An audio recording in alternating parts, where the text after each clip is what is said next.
What drives someone to murder over 600 innocent girls? The answer might be the most twisted motivation in human history: vanity.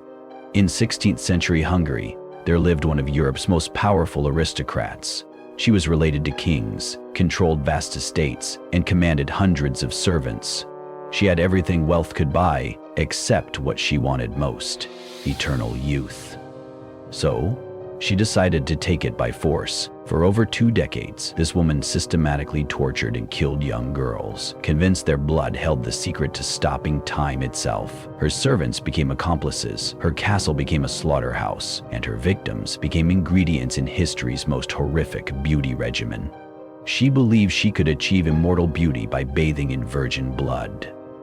Her name was Elizabeth Bathory, and she almost got away with becoming Europe's most twisted serial killer. Elizabeth Bathory was born into privilege in 1560, but her childhood was anything but normal. The Bathory family was Hungarian royalty with a dark reputation. They were known for their cruelty, their political schemes, and their unstable minds. Several family members had already earned reputations as sadistic rulers who enjoyed torturing their subjects. Basically, being horrible was the family business. Young Elizabeth grew up in a secluded castle, surrounded by luxury and violence in equal measure. Her family didn't just rule their lands, they terrorized them. Public executions were entertainment, torture was justice, and cruelty was considered strength.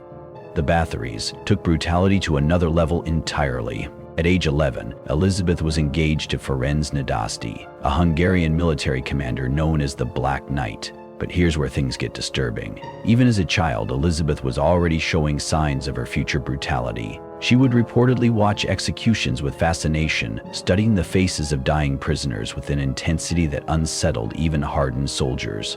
While other kids played with dolls, Elizabeth was apparently taking mental notes on creative ways to cause. The marriage to Nadasdy in 1575 sealed her fate. He was frequently away fighting Ottoman wars, leaving Elizabeth alone in their remote castle with unlimited power over hundreds of servants and peasants.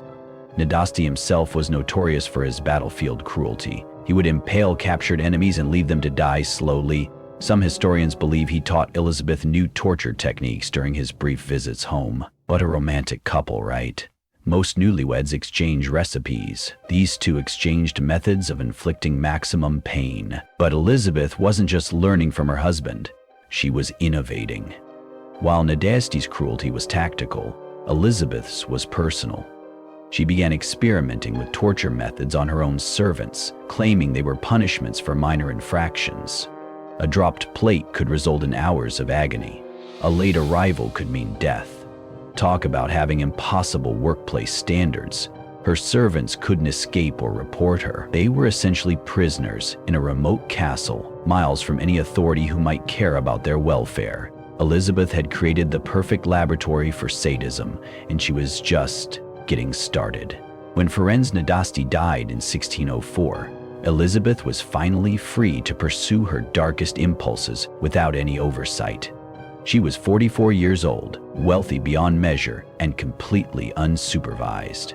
The real horror was about to begin. Katniss Castle became Elizabeth's house of horrors, but what happened inside those walls was so systematic and calculated that it would make modern serial killers look like amateurs. Elizabeth didn't just kill randomly. She had a recruitment system. Her servants would travel to surrounding villages, promising young peasant girls jobs as maids in the castle. Good pay, warm beds, and regular meals were rare luxuries for poor families. Parents would actually thank Elizabeth's recruiters for giving their daughters such opportunities. These girls had no idea they were walking into a death trap. Once inside the castle walls, there was no escape.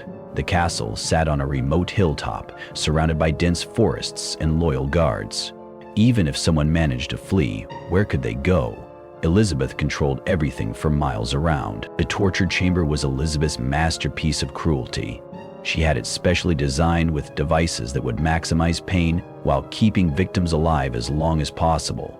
Elizabeth invented her own methods. She would force girls to stand naked in the snow until they froze, then pour boiling water over their bodies to watch their skin peel off. Elizabeth was methodical. She kept detailed records of her victims, noting their ages, where they came from and which torture methods worked best. She was studying pain the way other scholars studied mathematics. The blood ritual started small. Elizabeth noticed that when she struck a servant and drew blood, the skin where the blood touched seemed softer. Whether this was real or imagined didn't matter. Elizabeth became obsessed with the idea that young blood could restore her youth. She began collecting it in bathtubs, convinced she had discovered the fountain of youth. Her inner circle of servants became willing accomplices. They helped Elizabeth torture and kill, either from fear or because they genuinely enjoyed the cruelty. They would help drain the blood, dispose of bodies, and recruit new victims. Elizabeth had created a murder factory, with herself as the CEO of carnage. The disposal system was equally horrific. Bodies were buried in the castle grounds, thrown into nearby rivers, or simply left in the surrounding forest for wolves. Elizabeth treated human remains like household garbage. Some estimates suggest over 600 girls died in Catchtis Castle.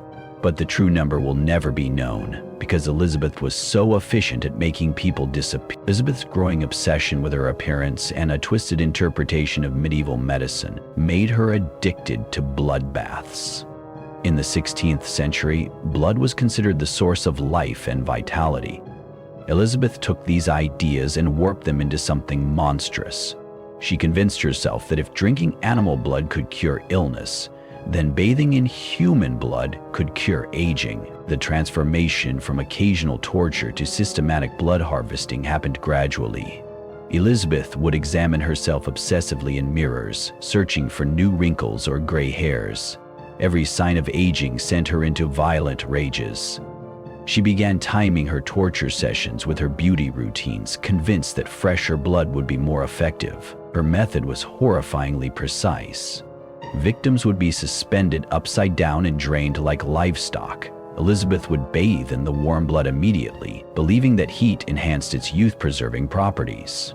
She even had special bathtubs installed in her chambers, designed specifically for these blood rituals. But Elizabeth's obsession went beyond just bathing. She would drink the blood of particularly young victims, believing it would work from inside her body as well. She mixed blood with wine and consumed it like a twisted communion. Some accounts suggest she even had blood puddings prepared by her cook, turning cannibalism into cuisine. The psychological aspect was just as disturbing as the physical. Elizabeth genuinely believed she was becoming younger. Her mirrors were especially made to flatter her appearance, and her servants were trained to constantly compliment her youthful looks.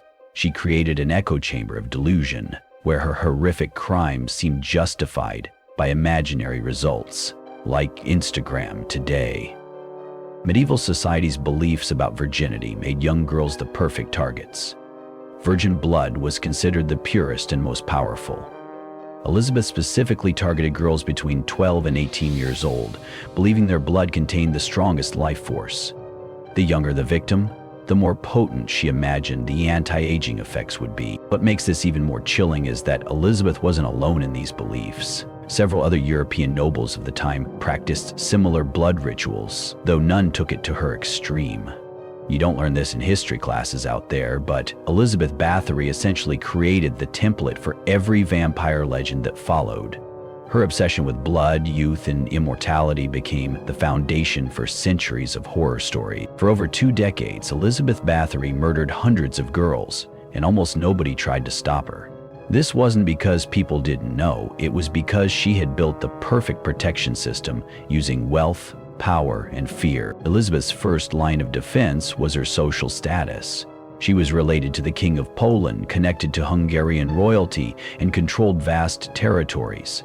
In 16th century Europe, nobility could literally get away with murder. Peasants had no legal rights, and their deaths were considered property damage at worst. Some things never change, apparently. Local officials were either bought off or terrified into silence. Elizabeth regularly paid bribes to sheriffs, judges, and church leaders. Those who couldn't be bought were intimidated through threats or mysterious accidents. Several investigators who got too close to the truth simply disappeared, and everyone understood the message. The Catholic Church played a crucial role in the cover-up. Elizabeth made massive donations to local parishes and monasteries, essentially purchasing religious protection. Priests would refuse to investigate reports about the castle, claiming it was God's will to respect noble authority. Some even blessed Elizabeth's activities, convinced by her generous contributions that she was a devout Christian. Her servants became unwilling accomplices through a combination of terror and rewards. Those who participated in the murders were given special privileges and protection. Those who showed reluctance faced torture or death themselves. Elizabeth created a loyalty system, where staying silent meant survival and speaking out meant joining the victim camp. The disposal network extended far beyond the castle walls. Elizabeth had arrangements with local grave diggers, wagon drivers, and even some village leaders to help conceal evidence. Bodies were scattered across multiple locations, making it impossible to estimate the true death toll. Some were buried in consecrated ground using forged church documents. Family connections provided the ultimate shield. Elizabeth's cousin was Cardinal Andras Bathory, one of the most powerful religious figures in Hungary. Her nephew held important government positions. When rumors reached high-level officials, they were quickly suppressed by family influence. The Bathory name carried more weight than hundreds of peasant lives. But Elizabeth's protection system had a fatal weakness. She got overconfident. As the years passed, she began targeting girls from minor noble families, not just peasants. These families had connections, legal standing, and the resources to demand investigations. When aristocratic daughters started disappearing, even Elizabeth's wealth and status couldn't silence the growing outrage. Those families couldn't be silenced with bribes or threats. They had access to King Matthias himself. The investigation began quietly. King Matthias ordered György Thurzo, Elizabeth's own cousin and the Palatine of Hungary, to look into the rumors. This was supposed to be another cover-up, but Thurzo discovered something that shocked even him. The evidence was overwhelming, undeniable, and absolutely horrific. In December 1610, Thurzo and his soldiers arrived at Kachti's castle unannounced.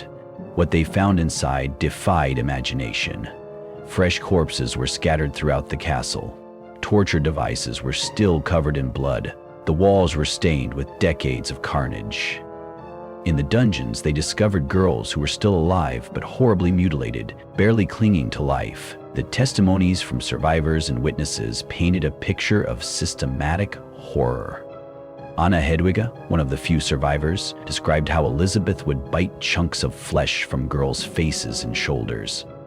But here's where politics trumped justice. Elizabeth was too well connected to execute publicly. A trial would expose the corruption that had protected her for decades, implicating church officials, local authorities, and even royal family members. The Habsburg monarchy couldn't afford that kind of scandal. The solution was elegant and cruel.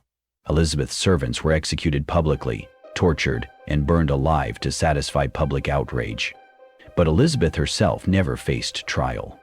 Instead, she was sentenced to life imprisonment in her own castle, walled up alive in a small room with only slots for food and air. Elizabeth Bathory spent her final 4 years in complete isolation, gradually going insane in her stone prison. She died in 1614, alone and forgotten. But even in death, she avoided the public justice her victims deserved. The final insult? Her family kept most of their wealth and properties. The Bathory name survived, while the names of her hundreds of victims were lost to history. The Blood Countess became the template for every vampire legend that followed, inspiring centuries of horror stories about aristocrats who fed on human blood to maintain eternal youth. But beyond the fictional monsters she inspired, Elizabeth's real legacy is far more disturbing.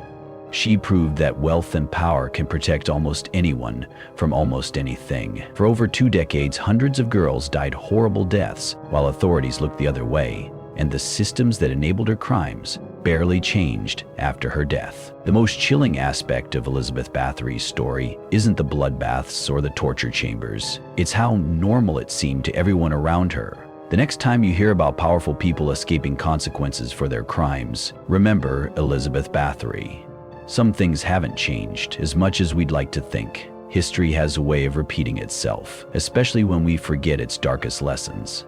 What other historical monsters have been hiding in plain sight? Subscribe to discover the shocking truths that powerful people tried to bury forever.